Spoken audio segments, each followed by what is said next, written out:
Nafarroko gobernuak aparteko neurri sozial eta ekonomikoen seigarren sorta onartu du koronavirusaren ondorioi aurre egiteko.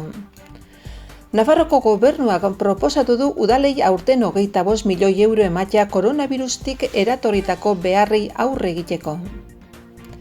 Ekainaren 22an astelenarekin irekiko dituzte berriz Nafarroko haurreskolak gela bakoitzeko ikasleek eta hezitzaileak osaturiko bizikidetza talde egonkorrak eginen dira eta taldeen arteko elkarrekintza mugatuko da.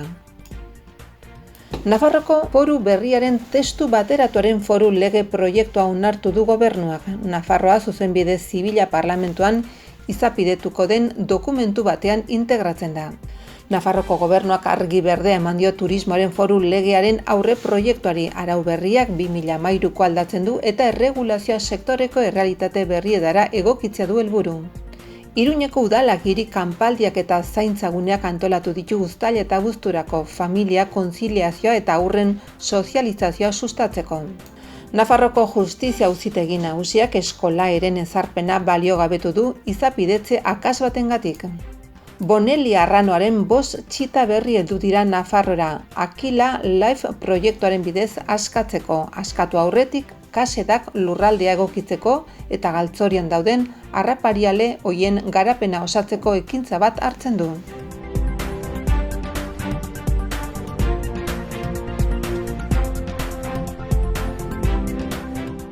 Nafarroko gobernuak 6. lege foru dekretua onartu du atzoko bilkuran eta koronavirusaren pandemiaren ondorioen aurkako neurri sorta jasotzen du biztanleriaren eta sare ekonomikoaren hainbat sektoren mesedetan. Zerga arloan foru dekretuak konziliazioaren, digitalizazioaren eta fiskalitate berdearen aldeko neurriak jasotzen ditu. Konziliazioaren aldeko neurri dagokionean, 2020an persona fisikoen errenta zergarako kenkaria 25%tik 100%ra igotzea onartu da. Etxeko langileak kontratatzeko ondorengoak, aurrekoak bestelako aideak eta desgaitasuna duten personak zaintzeko.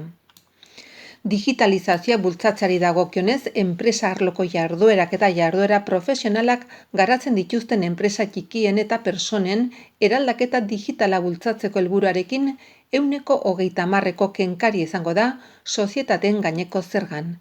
Edo hala badagokio, persona fisikoen errenta zerrian enpresaren eraldaketa digitalerako eta merkataritza elektroniko ezartzeko 2020an egindako gastu eta inbertsioen gainean. Neurri horrek 5.000 euroko muga izango du kenkari oinarrian.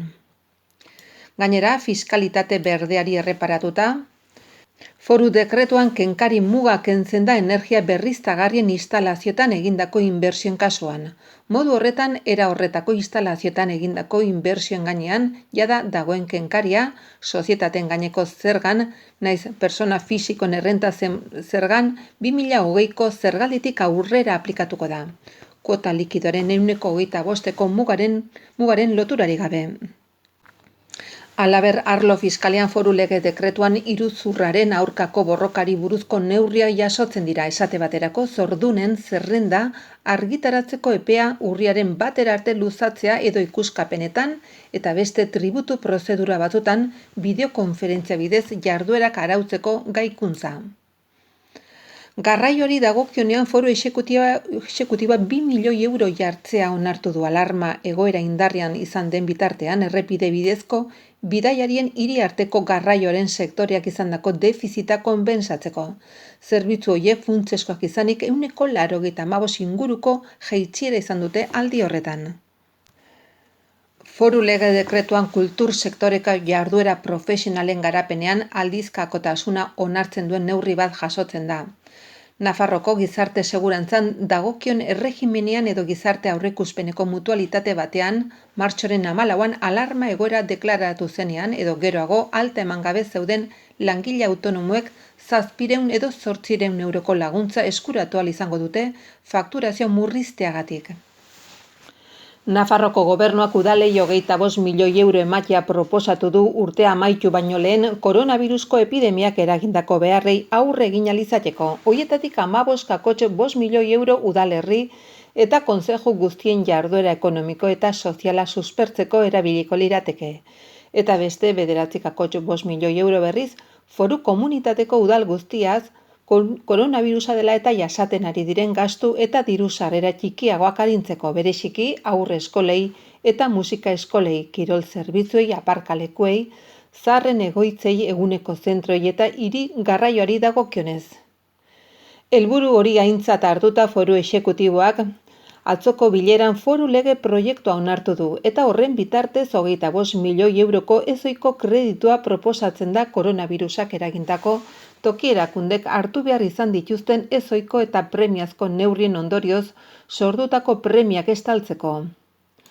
Aurrez, testuak toki araubidearen foru batzordearen oniritzia jaso du eta ondoren Nafarroko Parlamentura bidaliko da erabakia har dezaten.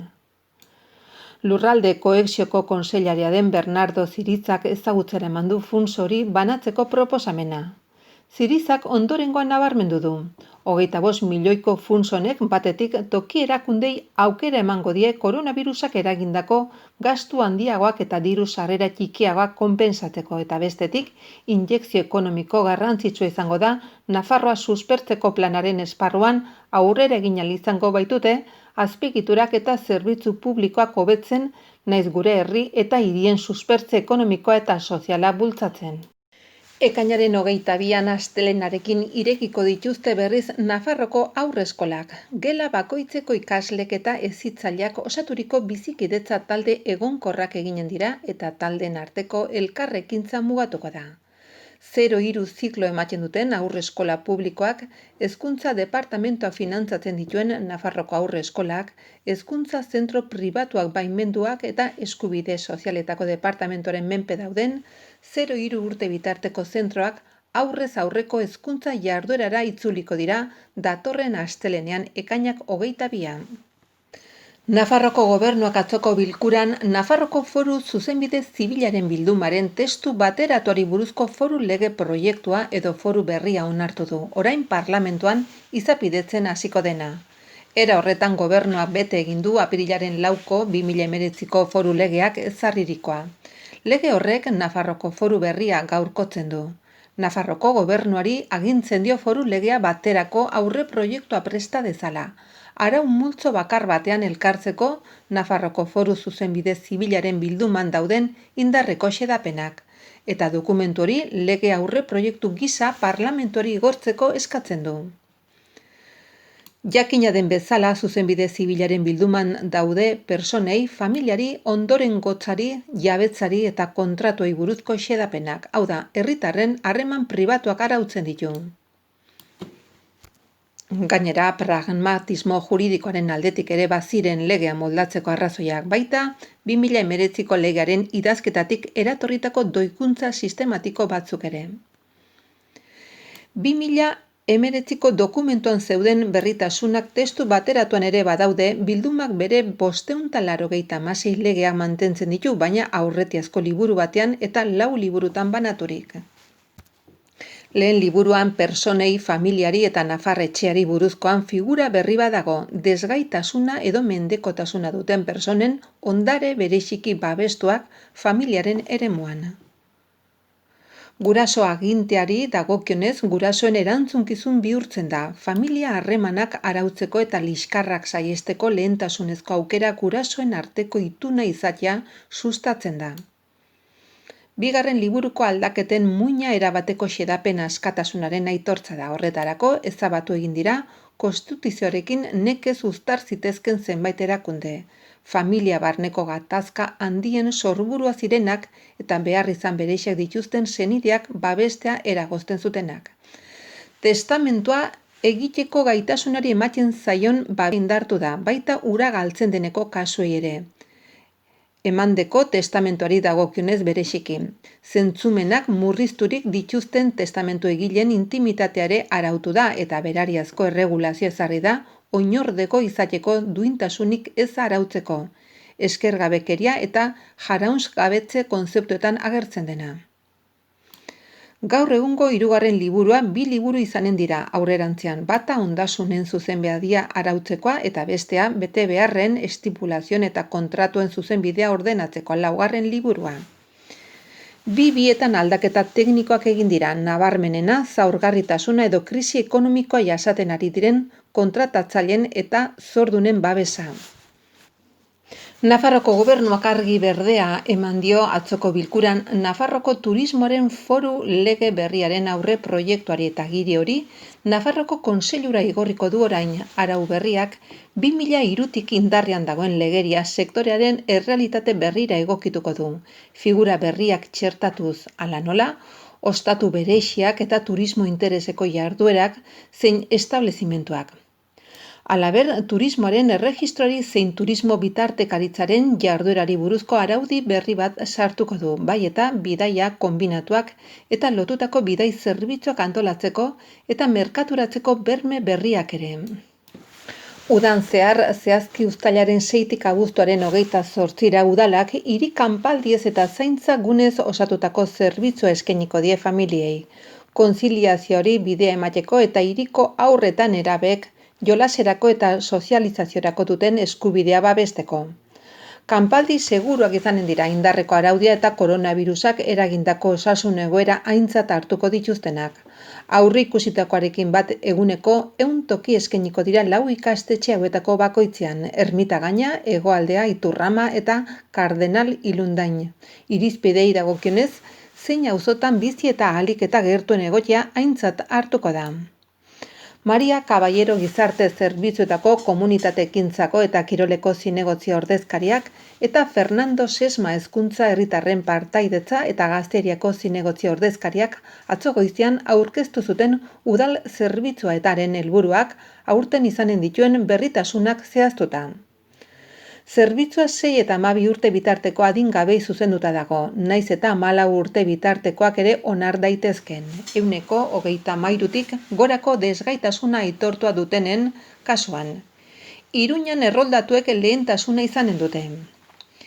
2020ko hiri kanpaldietan izen emateko epea gaur hasiko da eta ekainaren 24an asteazkenarekin amaituko. Tokia eskatzeko bide nagusia bi dira. Webikoitza pamplona.es udal webgunea eta zapateria 40ko beheko bulegoa aurrez aurre goizeko 9tik ordu batetara.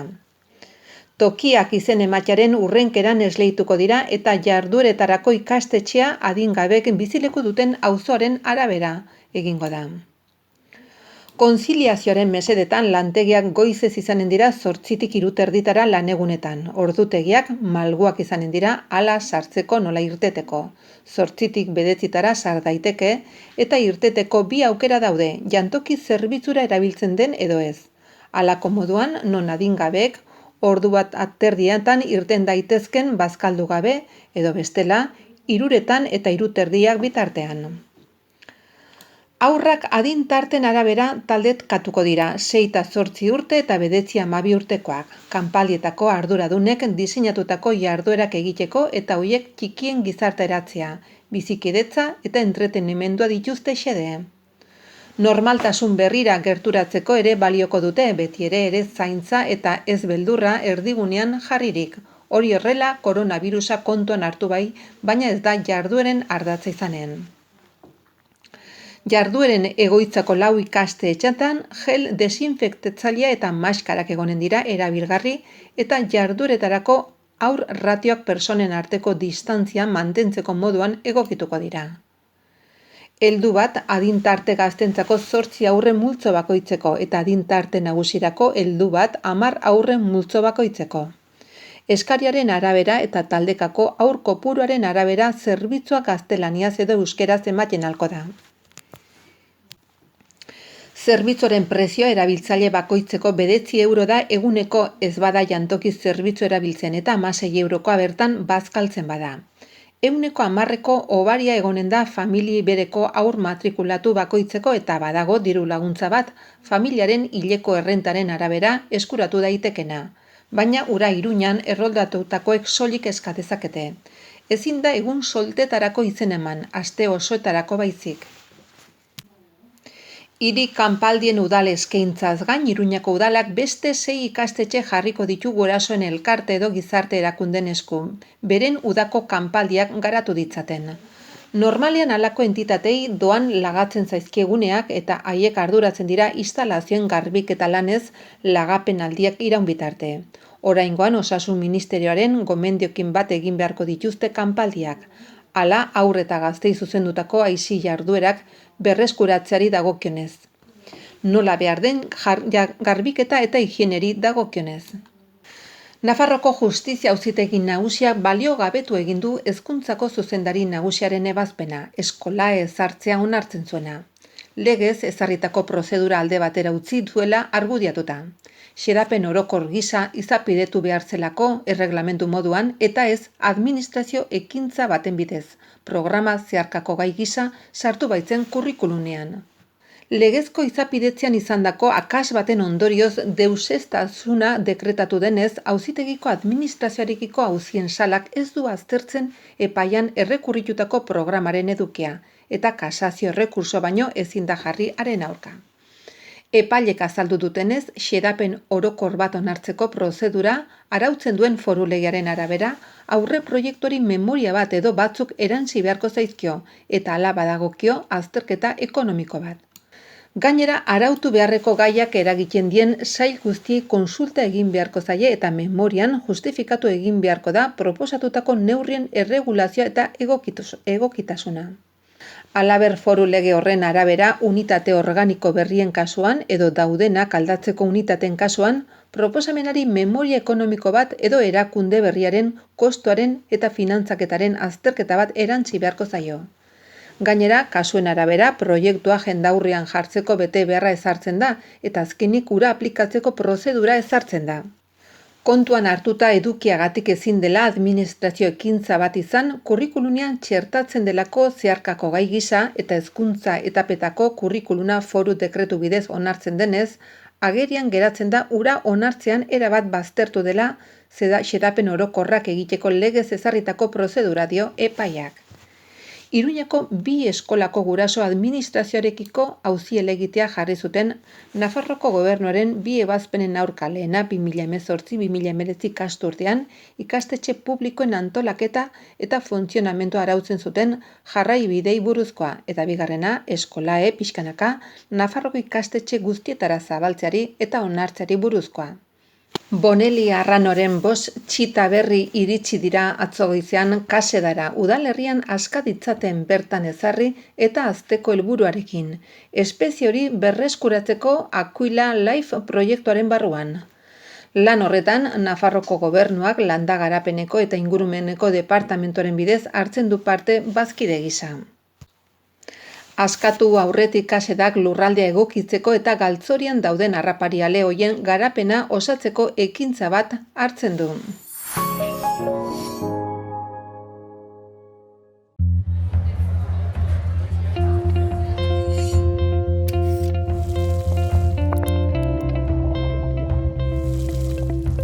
Aukeratu Nafarroako produktuak, onura zuretzat, onura gure lurrarentzat. Etxean, etxeko produktuak. Gobierno de Navarra, Nafarroako gobernua.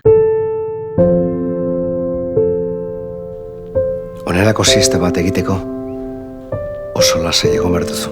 Lasai egoteko beti, zure aseguruak Laboral Kutxan. Emozioak dastatzeko garaia da. Jatorrira itzuli eta berezkoa dena zaintzeko. Idiazabal gazta garaia da. Etxean, etxeko produktuak. Nafarroako gobernua. Reino Gourmet. 2 metro amets egiteko. Sintomak badituzu isolatu etxean eta deitu berehala osasun etxera. Mantendu distantzia eta ezinezkoa bada. Erabili maskara, eskuak maiz, ondo garbitu. Gobierno de Navarra. Nafarroako gobernua.